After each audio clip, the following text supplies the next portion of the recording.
Obrolan ngomongin birokrasi ala-lan. Hai, ketemu lagi di obrolan ngomongin birokrasi ala-lan. Seperti biasa kita akan ngobrol-ngobrol masalah birokrasi, tapi dengan cara lan. Nah, di kesempatan kali ini kita akan berbicara tentang inovasi di bidang, khususnya di bidang pelayanan publik. Sudah hadir bersama kita jagoan-jagoan birokrasi. Saya kenalin terlebih dahulu, biarpun sudah terkenal nggak apa-apa, saya tetap kenalin. Yang pertama dari Lembaga Administrasi Negara ada Dr. Triwidodo Wahyu Utomo ya Pak. Makasih, Apa kabar Mbak. Bapak? Selalu semangat, Mbak. Selalu semangat. Saya selalu menunggu momen-momen untuk bisa ngobrol dengan Iya, Pak Tri. sama. Baik, yang selanjutnya ini kita ada tamu yang lumayan jauh tapi dekat di hati. Beliau adalah Sekretaris Daerah Kabupaten Kendal, Bapak Insinyur Sugiono MT. Sehat Bapak? Alhamdulillah. Assalamualaikum warahmatullahi wabarakatuh. Waalaikumsalam warahmatullahi wabarakatuh. Bapak-bapak berdua, mungkin saya mulai dengan Pak Triwidodo dulu ya. Kita ini kan birokrasi ini kan sebenarnya apa ya? Mau nggak mau itu kan tetap eksis apapun yang terjadi, ya kan Pak? Pokoknya selama negara ini ada, pasti yang namanya birokrasi tetap ada, tetap berdiri. Betul. Tapi terus kenapa sih Pak kita harus repot-repot untuk melakukan yang namanya inovasi? Why? Kenapa kita tetap melakukan inovasi? Iya, sebenarnya gini, pemerintah itu ada hanya untuk rakyatnya gitu. Nah, jadi keberadaan sebuah pemerintahan, apakah di pusat atau di daerah, itu akan diakui keberadaannya secara filosofis, secara psikologis apabila dia bisa membahagiakan rakyatnya. Nah, sekarang pertanyaannya, bagaimana cara pemerintah membahagiakan rakyatnya? Misalnya gini ya, ada pelayanan publik, biasanya 7 hari. Kalau jadi 1 hari, kira-kira rakyatnya bahagia nggak tuh, Wira? Happy Bapak? Pasti kan? Atau misalnya selama ini, biayanya banyak. Karena kemudian pemangkasan prosedur, maka biaya menjadi lebih murah. Kira-kira rakyatnya bahagia nggak? Kan bahagia gitu ya. Nah, jadi cara-cara untuk memberikan pelayanan yang lebih cepat, lebih baik, lebih murah, lebih menyenangkan, lebih ramah dan sebagainya, itulah sebenarnya inovasi. Maka kalau kita tidak berinovasi, artinya pemerintah itu tidak bergerak kemana-mana. Pemerintah itu jalan di tempat. Nah, sementara sekarang ini pemerintah justru dituntut kecepatan dalam segala hal kan gitu. Maka dalam rangka merespon tuntutan itu, inovasi menjadi keniscayaan. Gitu Mbak. Iya. Sekarang saya beralih nih Pak ke Kabupaten Kendal. Apa yang membuat istilahnya Kabupaten Kendal itu menjadi tergerak untuk melakukan inovasi, dan kalau nggak salah ini termasuk mitralan juga ya Pak, pernah. laboratorium Iya, betul. inovasi ini. Monggo Pak. Terima kasih. Jadi kami aparat pemerintah, terutama di Kabupaten Kendal, selama ini kerjanya itu monoton ya, yang dilakukan tahun ini ya seperti halnya yang dilakukan tahun kemarin, berulang gitu aja. Maka sejak Pak Diko, Pak Bupati Kendal dipegang oleh Pak Diko M. Kanil itu, kita dituntut untuk bisa merubah mindset itu.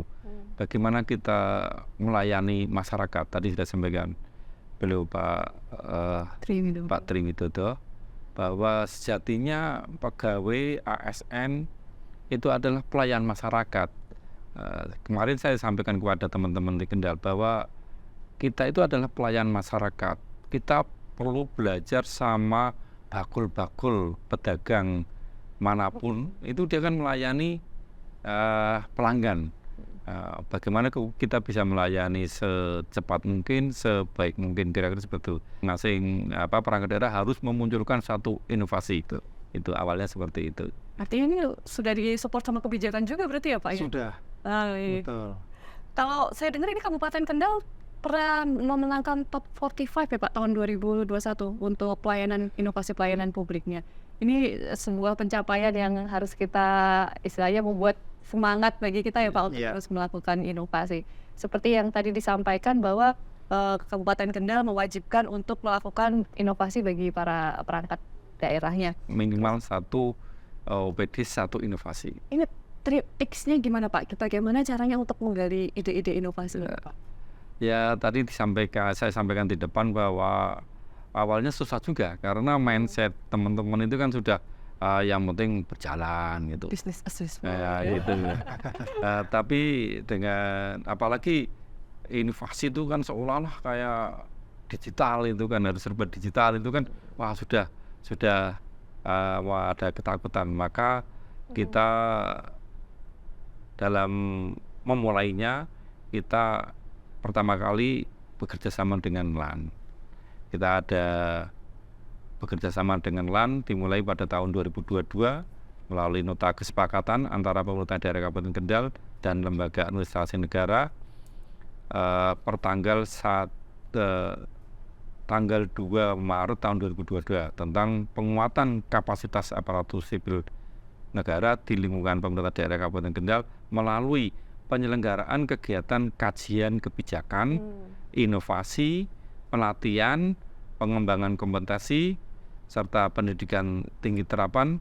Kemudian kami wujudkan inovasi itu, kita adakan laboratorium inovasi bersama dengan LAN. Nah, saya menangkap yang disampaikan Pak Gio tadi, Pak. Kita yang namanya inovasi ini takut nih Pak. Maunya teknologi harus begini, takut mahal dan sebagainya. Sebenarnya gimana sih Pak esensi yang enak itu? Dan para pimpinan OPD itu masih banyak yang gaptek kira-kira gitu. Gimana nih Pak tadi? Justru memang itu yang mendorong kita untuk melakukan perubahan mindset. Inovasi itu kan bukan hanya produk ya, tapi inovasi itu justru harus didahului dari mindset, cara berpikir terutama para pemimpinnya begitu. Jadi bahwa inovasi itu tidaklah sulit, inovasi itu mudah gitu kan. Yang kedua, inovasi itu tidak harus sesuatu yang berbau teknologi atau teknologi digital. Yang ketiga, inovasi itu tidak harus mahal, bahkan bisa free begitu ya sebenarnya. Nah, contoh-contohnya sebenarnya banyak sekali. Misalnya kalau di Kendal ini kan saya selalu melihat merupakan salah satu basis umat beragama yang kuat, punya kota santri, misalnya begitu. Nah, santri ini sebenarnya juga merupakan potensi untuk inovasi. Contoh misalnya begini ya, setiap pesantren itu katakanlah kita bina untuk menjadi pesantren mandiri. Dalam hal apa? Satu, misalnya dalam hal pengelolaan limbah sampah misalnya. Jadi santri tidak menjadi penghasil sampah, tapi justru dia bisa mengelola sampah secara mandiri, dan hasil sampahnya itu kemudian digunakan untuk bercocok tanam di lingkungan pesantren itu sendiri, tidak perlu membeli pupuk dan sebagainya, sehingga akan terjadi sebuah siklus daur ulang yang luar biasa dari satu sektor dengan sektor lainnya begitu. Nanti ketika pertanian yang dikelola oleh pesantren itu bisa panen dengan cukup baik, akan ada misalnya pendapatan dari hasil menjual produk pertanian katakanlah begitu. Hasilnya tentu bisa digunakan untuk pendidikan. Jadi kembali lagi istilahnya. Betul. Jadi sebenarnya ini konsep sebuah ekosistem inovasi yang bisa dimulai dari hal yang kecil. Dan di situ tidak banyak teknologi, tidak perlu banyak modal. Tentu yang paling penting adalah pendampingan dari pemerintah daerah, juga mungkin dari BUMN, BUMD yang ada di sana begitu, untuk bersama-sama memastikan kelompok-kelompok masyarakat itu bisa menunjukkan potensinya sampai membangun kinerja yang kita harapkan. Itu sekedar contoh saja. Jadi sekali lagi, inovasi itu kita mulai dari mindset dulu. Nah, itulah yang kita lakukan dengan program laboratorium inovasi itu, Mbak Niken. Tadi saya melihat yang menarik dari kata-kata ambil dari santri misalnya ide-ide.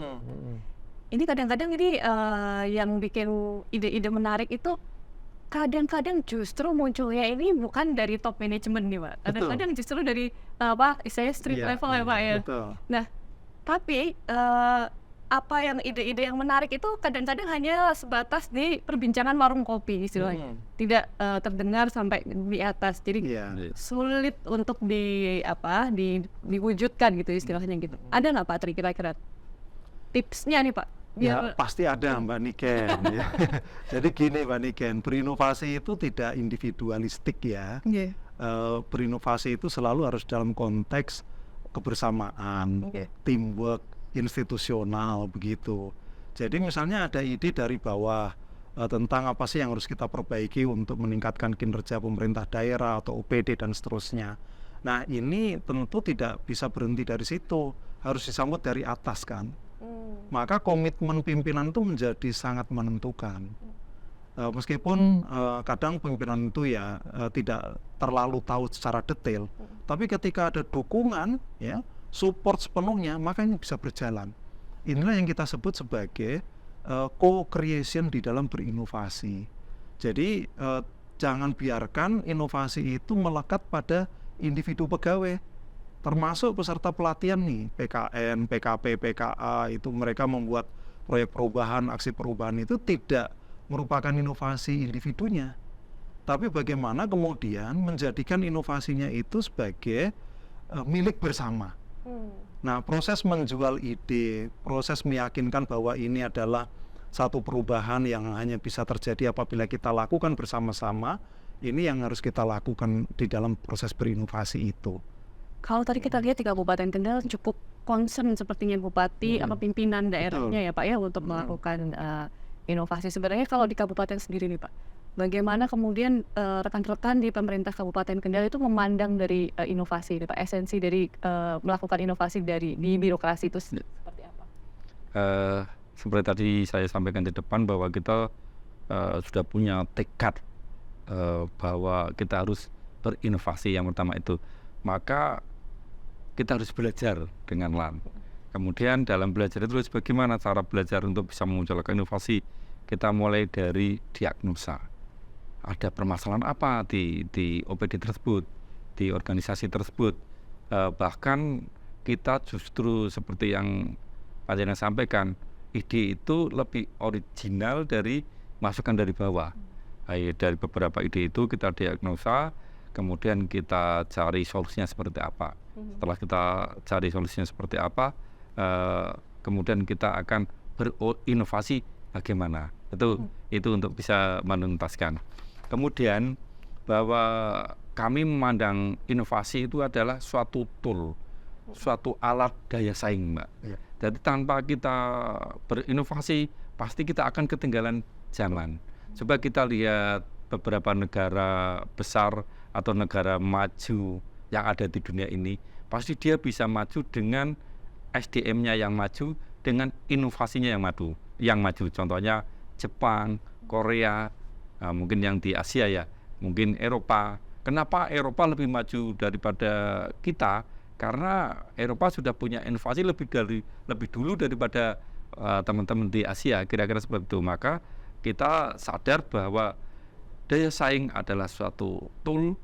Kita tanpa adanya inovasi untuk percepatan pelaksanaan reforma birokrasi tidak mungkin. Ibarat kita mau bikin tape ya, dari singkong jadi tape tanpa ada katalisator ragi kan tetap nggak jadi kan, tetap singkong ya. Coba kita beri katalisator berupa ragi akan jadi tape. Demi juga inovasi, kita dalam rangka melayani sehari-hari tanpa ada inovasi ya begitu aja monoton. Tapi manakala ada katalisator berupa yang namanya inovasi itu, maka kita akan bisa mempercepat bagaimana kita meningkatkan pelayanan di masyarakat sebagaimana yang dibutuhkan oleh masyarakat. Kira-kira itu. Kalau Bapak melihat nih Pak di Kabupaten Kendal, tantangan yang dihadapi nih Pak, ketika kita mau melakukan inovasi ini sebenarnya tantangan terbesarnya apa sih Pak kalau di Kabupaten Kendal? Tentunya tidak segampang kita membalikkan telapak tangan, tapi karena teman-teman OPD itu rata-rata sudah generasi lama dengan dengan teknologi juga banyak yang ketinggalan. Tapi dengan adanya kekurangan kita itu akan menjadi pemuju kita, Mbak. Dengan kita kurang di sini, oke lah, kita berarti harus bisa menutup kekurangan itu. Dengan cara apa? Harus memunculkan inovasi baru gitu. Jadi kekurangan kita itu akan kita jadikan sebagai tantangan, sebagai pijakan untuk memunculkan inovasi baru. Kita seperti itu. Maka kita tidak minder dengan permasalahan, dengan kondisi yang saat ini. Justru kita cari kekurangan kita itu di mana. Setelah tahu kekurangan kita itu di mana, kita harus titik ungkitnya itu dari kekurangan kita itu. Oke, kita cari inovasi sehingga dengan munculnya inovasi, maka permasalahan itu dapat terselesaikan dengan cepat, dengan bagus, dan pelayanan masyarakat juga kita tingkatkan. Dan untuk mengatasi persoalan ini, pemerintah Kabupaten Kendal melalui Bapelitbang saat ini memiliki platform digital yaitu Sikrianova, yaitu Sistem Informasi Kendal Kreatif dan Inovatif. Saat ini sedang dalam tahap penyempurnaan dan nantinya menjadi database inovasi seluruh Perangda di Kabupaten Kendal. Jadi secara detailnya tadi sudah saya sampaikan, secara sistemnya sudah kita siapkan juga. Ini menarik nih Pak Tri. Iya. Ternyata nggak di Kabupaten Kendal ada knowledge base-nya juga ini. Betul, untuk inovasi betul, ini, Pak. betul, Kalau kita di website Inoland itu ya Pak ya. betul. Nah, Iya. ini kalau Pak Tri melihat tadi tantangan yang dihadapi di Kabupaten iya. Kendal. Kalau Bapak melihat secara makro nih, lebih luasnya. Ketika birokrasi itu ingin melakukan inovasi, bariernya apa sih Pak mereka sehingga kayak menunda-nunda atau takut atau apa untuk melakukan inovasi? Iya. Sebenarnya cukup banyak ya barriernya ya. Tapi kalau kita mau jujur, barrier terbesar itu adalah diri sendiri sih. Betul. Jadi bagaimana kita mengalahkan diri sendiri itu yang Pengen maju enggak, pengen betul itu berubah Pak, enggak, betul. gitu. Jadi misalnya begini ya, Kendal ini kan kalau kita lihat prestasi inovasinya cukup baik ya. Dalam arti 3 tahun berturut-turut sekarang ini mendapatkan predikat inovatif dari Kementerian Dalam Negeri. Jadi tidak pernah turun. Ini sudah baik ya. Tapi bagaimana supaya yang 3 tahun berturut-turut ini tidak selamanya di inovatif terus? Meskipun inovatif, tapi kalau statusnya di inovatif terus, artinya tidak ada kemajuan juga. Jadi mau tidak mau, inovatif itu sudah harus kita anggap sebagai masa lalu gitu. Masa depan bukan inovatif, tapi sangat inovatif. Nah, tinggal kapan nih Kendal akan memaksakan diri ya untuk bisa beralih dari rezim inovatif menjadi rezim sangat inovatif. Nanti tantangan berikutnya ada lagi, dari sangat inovatif menjadi terinovatif gitu. Jadi masih cukup banyak milestone yang bisa kita lakukan. Nah, itu kembali kepada kehendak kita sendiri. Adakah kehendak yang luar biasa dari seluruh jajaran untuk bisa membawa Kendal one step ahead?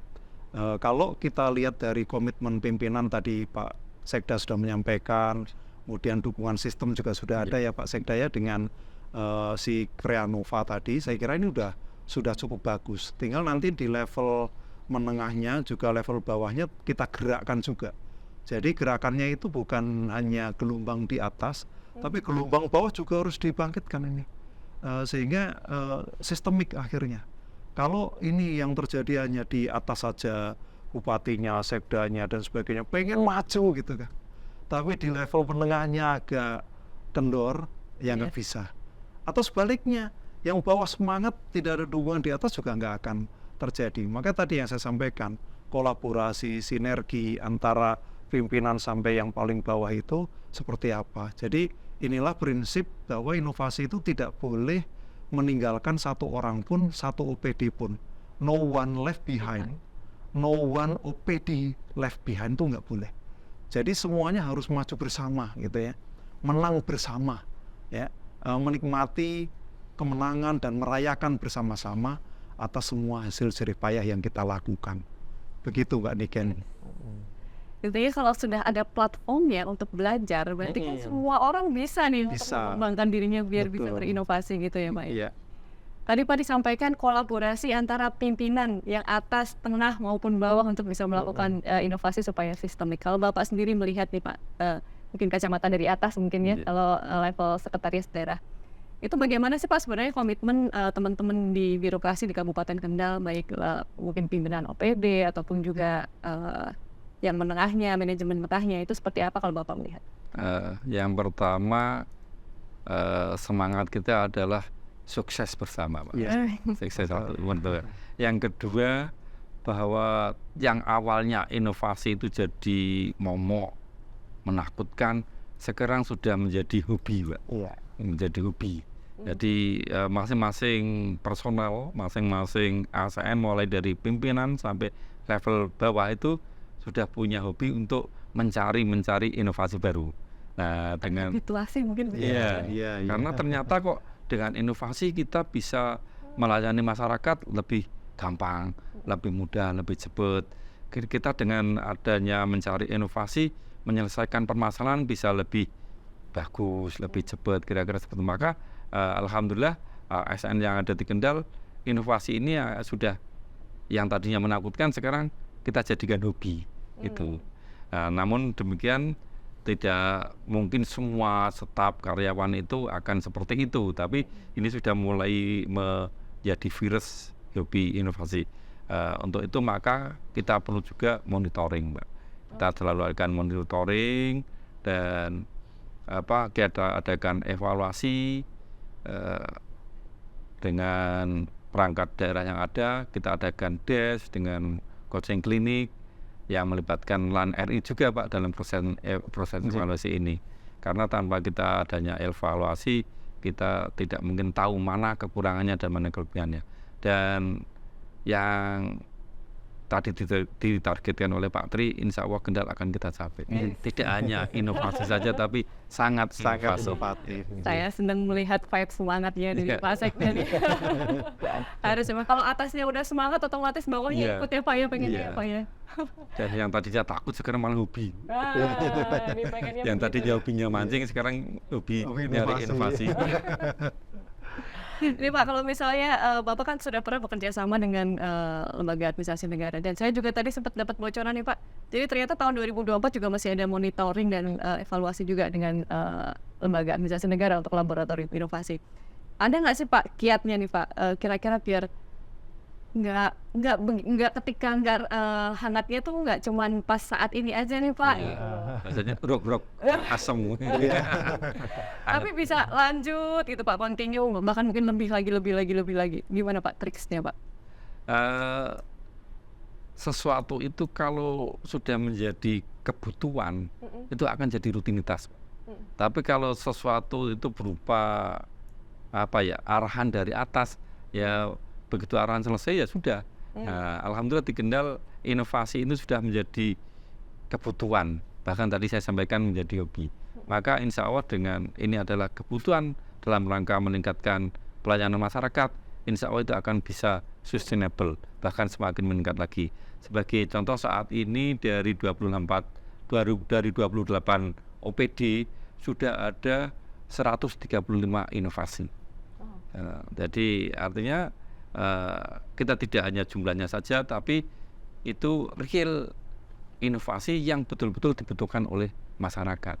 Dan tiap tahunnya juga akan muncul inovasi baru, kira-kira seperti itu. Karena itu adalah kebutuhan, bukan Dijadikan sebagai kebutuhan. bukan keharusan aja, Bukan Pak. keharusan. Jadi nggak merasa terpaksa. Enggak sama sekali. Saya mau kembali ke Pak Tri nih Pak. Bagaimana tadi kan sudah disampaikan sekian jumlahnya inovasi dari sekian OPD. Ada nggak Pak kiat-kiatnya supaya apa yang dihasilkan oleh pemerintah Kabupaten Kendal ini dalam hal berinovasi ini nggak cuma masalah berapa banyak jumlahnya, Betul. tapi bagaimana benar-benar bisa Kualitas kualitas. kualitas. Dan ada memang benar dampaknya itu dirasakan oleh publik Pak. Gimana caranya untuk inovasi-inovasinya itu bisa berdampak bagi publik? Iya, yang pertama memang konsistensi ya. Jadi inovasi itu kalau tanpa konsistensi juga kadang mudah lenyap begitu saja begitu. Jadi konsistensi mengawal dari mulai inisiasi, implementasi sampai pengukuran dampak. Nah, kadang yang kita lemah itu adalah di pengukuran dampak. dilaksanakan sih sudah gitu ya, tapi ketika sudah dilaksanakan siapa yang mendapatkan manfaat, berupa apa manfaatnya. Sebenarnya cara mengukur manfaat relatif mudah ya, kalau kita misalnya bikin semacam survei rutin per 6 bulan atau setahun sekali tentang persepsi masyarakat terhadap inovasi atau layanan publik yang kita layani. Nanti apakah ada peningkatan indikator, misalnya kepuasan terhadap kecepatan layanan, terhadap proses pemberian layanan, terhadap prosedur pelayanan, terhadap biaya pelayanan dan seterusnya. Nah, kalau itu bisa kita lakukan secara rutin, maka akan memberikan data secara time series, before dan after dari satu waktu ke waktu berikutnya seperti apa. Ini penting, konsistensi untuk mengawal itu. Yang kedua adalah menurut saya perencanaan lebih lanjutnya. Jadi misalnya tadi Pak Sekda sudah menyampaikan tahun ini ada sekian ratus inovasi begitu. Nah, pertanyaannya adalah tahun depan berapa inovasi yang ingin ditargetkan. Memang benar tidak mengejar jumlah, tapi tetap harus ada inovasi-inovasi baru. Karena masyarakat ini juga kebutuhannya terus dinamis terus begitu, tuntutannya terus meningkat begitu. Yang sekarang mereka happy dengan pelayanan tertentu, belum tentu tahun depan akan happy. Jadi kita harus terus melakukan proses untuk peningkatan di tahun-tahun yang akan datang. Jadi merencanakan inovasi itu penting banget. Jangan inovasi itu seperti kegiatan sesaat, sporadis begitu kan. Misalnya kalau ada pengumuman KIPP, baru kita siap-siap gitu kan Pak. Besok IGA kita siap-siap mengumpulkan evidence, baru input ke sistem dan seterusnya. Jadi harusnya sudah kita rencanakan. Katakanlah begini, 2025 Kendal akan fokus sesuai dengan visi misinya memperbaiki layanan di mana nih? Katakanlah layanan dasar, pendidikan kah, kesehatan kah, layanan sosial kah, atau apa begitu. Nah, kalau kita visi kita adalah meningkatkan katakanlah indeks pembangunan manusia dari sektor pendidikan dan kesehatan, maka fokuslah di dua sektor itu. Lupakan dulu OPD-OPD yang lain misalnya. Bukan berarti OPD yang lain boleh tidak berinovasi, tapi kita fokus pada dua sektor ini. Bagaimana caranya? Kalau tadi Pak Sekda misalnya menyampaikan saat ini One OPD, One Innovation, One Agency, One Innovation, tahun 2025 bisa kita buat menjadi One School, One Innovation misalnya. Nah, jadi bukan One OPD, satu dinas pendidikan, satu inovasi, tidak cukup lagi. Kalau di sana ada 100 SD, ada 600? Ya. Luar biasa ini. 600 SD itu kalau satu SD satu inovasi saja itu dahsyat banget. Ya. Boleh itu, ya Pak ya, level SD boleh ya Pak ya berinovasi? Oh, boleh. Organisasi kan level manapun. Betul. Bahkan kalau nanti akan kita turunkan lagi, one teacher, satu guru, satu inovasi. Itu lebih dahsyat lagi. Tapi kita target satu SD lah. Satu SD, satu inovasi. Kan SD itu juga banyak guru penggerak nih. Betul. Tapi guru penggerak ini apa yang sudah dilakukan? Apa yang sudah kemudian diakui sebagai inovasi level daerah apa misalnya? Nah, itu mungkin belum banyak nampak. Maka tadi direncanakan sektor pendidikan. Begitu juga sektor kesehatan. Ada berapa puskesmas Pak Sekda di sana ya? 30 puskesmas. 30 puskesmas. Nanti puskesmas pembantu berapa dan seterusnya. Kalau kita target satu puskesmas satu inovasi, satu pustu satu inovasi, itu sudah berapa inovasi di sektor kesehatan. Jadi luar biasa gitu. Nanti kita tahun depannya lagi 2025 akan fokus di mana? Oke, kita perbaiki pelayanan di tingkat akar rumput terutama di desa. Maka kita target satu desa 3 inovasi misalnya. Nah, sekarang ada berapa desa Pak Sekda di sana? 266 desa. 200 lebih. Kalau satu desa 3 inovasi saja gitu kan 600 inovasi. Nah, jadi kalau kita bisa melakukan perencanaan dengan terstruktur seperti ini, maka Kendal akan bisa menjadi lumbung inovasi nasional. Yang itu mungkin belum pernah dilakukan di tempat lain begitu. Nah, ini kebetulan kan Kabupaten Kendal juga sudah pernah bekerja sama dengan lembaga administrasi negara. Kalau Kabupaten Kendal memandang lembaga administrasi negara ketika melakukan pendampingan dalam laboratorium itu inovasi, seperti apa Pak kesannya terhadap Alan? Pada saat kita belum bekerja sama dengan LAN, kita mau berinovasi itu seolah-olah apa ya, kita nggak punya tongkat, ibarat orang jalan, orang buta jalan itu nggak punya tongkat gitu loh. Tapi dengan adanya kerjasama dengan LAN, oh inovasi itu ternyata begini toh, oh ternyata caranya begini toh, tahapannya begini toh, dan ternyata harus ada perencanaan yang matang dan sebagainya. Dan tadi disampaikan oleh Pak Tri, tidak semua bidang dalam satu tahun itu harus dijamah semua. Mungkin bidang apa dulu yang kira-kira mempunyai daya ungkit tertinggi ya, kira-kira. Betul. Misalnya di bidang pendidikan, ini dengan pendidikan kita angkat, kita akan meningkatkan daya ungkit yang luar biasa. Nah, maka untuk di Kendal Pak, perlu kami sampaikan, yang mempunyai daya ungkit tertinggi saat ini adalah masalah mengatasi pengangguran, Pak. Iya. Maka di Dinas Perinaker itu ada namanya Kendal Karir. Kendal Karir itu satu inovasi yang mempertemukan antara lowongan pekerjaan dan para pencari kerja. Setelah itu ini ada beberapa lowongan pekerjaan, ini pencari kerja ini kita siapkan dengan latihan-latihan, dengan latihan-latihan yang dibutuhkan di lowongan kerja ini, sehingga dia lulus jaminannya harus diterima. Karena yang latih adalah yang punya pemberi kerjanya ini. Dan ini sudah kita lakukan, dan kebetulan di Kendal itu ada kawasan industri Pak. Iya. Ada KEK Pak. Artinya di sana banyak perusahaan yang baru berdiri. Sampai saat ini yang sudah terbangun ada 100 perusahaan, yang sudah berjalan sudah hampir 40 perusahaan, dan menyerap tenaga kerja itu per tahunnya cukup banyak, sekitar 10.000 sampai 20.000. Pengangguran di Kendal ada sekitar 30 sampai 40.000. Ya, dari lowongan yang ada ini kita tawarkan melalui sistem Kendal Karir itu pencari kerja, pendaftaran juga lewat Kendal Karir. Nah, kemudian nanti kita panggil berapa dulu sesuai dengan yang dibutuhkan ini. Pasti tenaga kerja yang ada ini belum siap. Nah, maka kita bekerja sama dengan Kementerian Perindustrian, Kementerian Tenaga Kerja untuk menyiapkan para tenaga kerja ini untuk bisa lebih terampil dan bisa diterima di perusahaan-perusahaan yang menentukan. Dan ini terbukti sangat mendongkrak sangat signifikan Pak. Yang tahun 2022 itu pengangguran di Kendal 7,34%, sekitar 40-an ribu orang, dan menjadi 5,75%. Artinya ada 2% kita tekan. Dan dengan ini kita secara masif, insya Allah dalam 5 tahun ke depan pengangguran di Kendal itu akan berangsur-angsur habis. Kalau pengangguran itu habis, maka kesejahteraan akan meningkat. Kalau pengangguran itu habis, maka perekonomian di Kendal juga akan meningkat. Kemampuan pendidikan juga akan meningkat. Kemampuan dalam hal mengakses kesehatan juga akan meningkat. Maka nanti indeks pembangunan manusia juga insya Allah akan meningkat. Ada efek dominonya. Ada efek dominonya.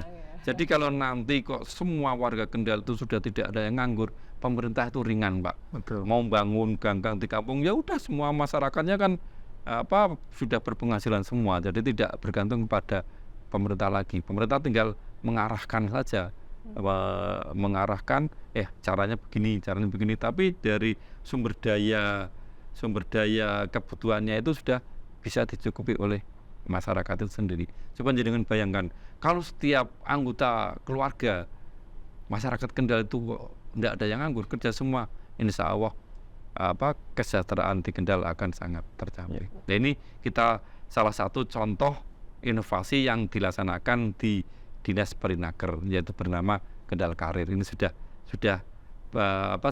terbukti manfaatnya. Kemudian Bapak Bupati selalu menyampaikan bahwa kegiatan kita, proyek kita, termasuk inovasi kita itu tidak hanya sebatas di output saja, Pak. Iya. Tapi yang paling penting adalah di outcome, di manfaatnya seperti apa. Itu. Kalau kita untuk akuntabilitas keuangan, pertanggungjawaban keuangan, semua proyek atau kegiatan itu dengan output yang ada itu sudah cukup. Tapi jangan sampai di situ. Manfaatnya kayak apa? Nah, tadi disampaikan oleh Pak Tri, harus ada evaluasi dari segi manfaat ini, sehingga inovasi-inovasi yang sudah kita laksanakan itu sejauh mana memberikan manfaat kepada masyarakat Kendal, harus terukur. Permasalahan kan kira-kira seperti itu. Kayaknya Kabupaten Kendal siap nih Pak menerima tantangan dari informatif menjadi sangat informatif. Selalu siap. Siap. Nggak mungkin nggak, kalau Kendal itu selalu siap. Siap. Gitu. Ya. Saya punya pertanyaan terakhir buat Iya, Pak Tri ini Pak. Kan tadi sudah dipaparkan dari Kabupaten Kendal. Iya. Ini ada ininya nggak Pak? Khusus penjangan atau trip khusus Iya. atau bekalan khusus buat Ya. Kabupaten Kendal Untuk bisa ketika mempersiapkan melihat, diri ya. untuk Iya. menjadi bisa sangat informatif. Ya, mungkin untuk penguatan saja ya. Dalam arti apa yang disampaikan tadi sudah bagus sekali. Contoh Kendal Karir itu satu terobosan yang memang sangat positif ya Pak Sekda ya. Tapi ke depan memang kita membutuhkan lagi sebuah lompatan baru begitu. Kendal Karir adalah sebuah lompatan, tapi selalu pastikan satu lompatan tidak cukup. Kita harus membutuhkan lompatan kedua, ketiga, dan seterusnya. Nah, bagaimana kita melakukan lompatan katakanlah dalam konteks Kendal Karir tadi? Ini saran saya adalah semua OPD nanti juga harus satu visi tentang Kendal Karir ini. Oh, iya. Kendal Karir ini bukan programnya Dinas Tenaga Kerja saja, tapi ini programnya kabupaten, bupati, sehingga semua mensupport. Contoh begini, Dinas Pendidikan apa perannya dalam Kendal Karir? Mungkin saat ini belum lulusan yang satu itu. Yang kedua harus ada diidentifikasikan data tenaga kerja yang ada saat ini, tingkat pendidikannya itu seberapa gitu. Kadang di satu daerah itu kendala terbesar adalah bukan mereka tidak punya pekerjaan, tapi mereka punya pekerjaan hanya tingkat pendidikannya adalah SD ke bawah. Nah, ketika para pekerja ini pendidikannya SD ke bawah, maka tingkat upahnya relatif rendah. Nah, disinilah sebenarnya perlu ada di-push program-program misalnya paket-paket kejar paket itu, ya, betul. paket A, paket B, paket C. Betul, sampai disetarakan ke level SMA. Nah, ini bagian dari Dinas Pendidikan, misalnya begitu kan. Sekarang pertanyaan, Dinas Pariwisata ada nggak hubungannya dengan Kendal Karir? Dinas Pertanian ada nggak? Lapangan kerja. Besar sekali gitu kan. Jadi kalau anak-anak muda tidak mau bekerja di sektor pertanian, maunya di sektor jasa, salah satunya adalah jasa pariwisata begitu kan. Bagaimana kita menciptakan pariwisata berbasis pertanian, sehingga secara tidak langsung mereka itu juga bekerja untuk sektor pertanian. Maka Dinas Pertanian itu harus punya konsep bagaimana menjadikan setiap lahan adalah tujuan wisata.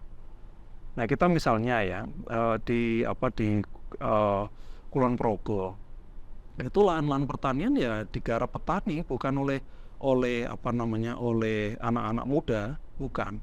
Tapi kemudian di sana itu tersedia akses untuk pegoes, sehingga orang kalau goes kalau nggak ke Nanggulan itu belum goes, gitu.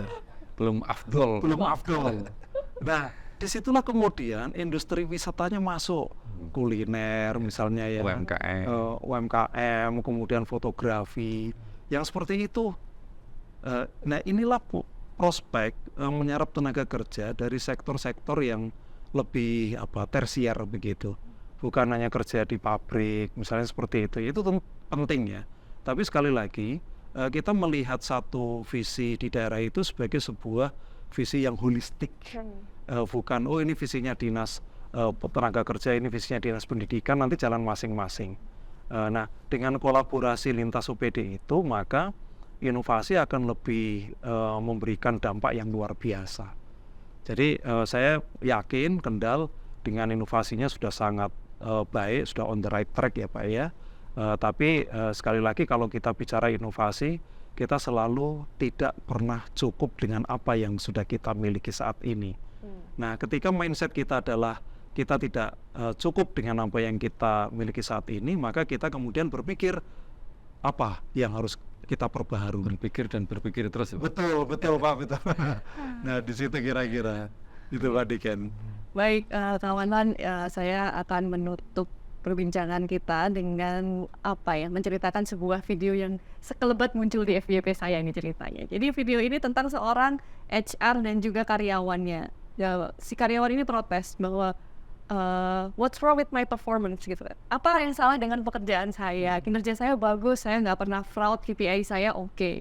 Tapi saya merasa karir saya stuck begini-begini saja, nggak ada progres. Kemudian si HR itu menjawab, perusahaan melihat kok bahwa kinerja kamu, performa kamu itu bagus dan nggak ada fraud di sana. Hanya saja kamu tidak melakukan inovasi. Sementara dunia bisnis itu tidak baik-baik aja di ceritanya. Kita mengalami banyak tantangan dan kalau kita tidak melakukan transformasi, maka selesailah sudah, kita akan habis dimakan oleh pesaing-pesaing. Tidak bisa berkompetisi. Tidak bisa berkompetisi.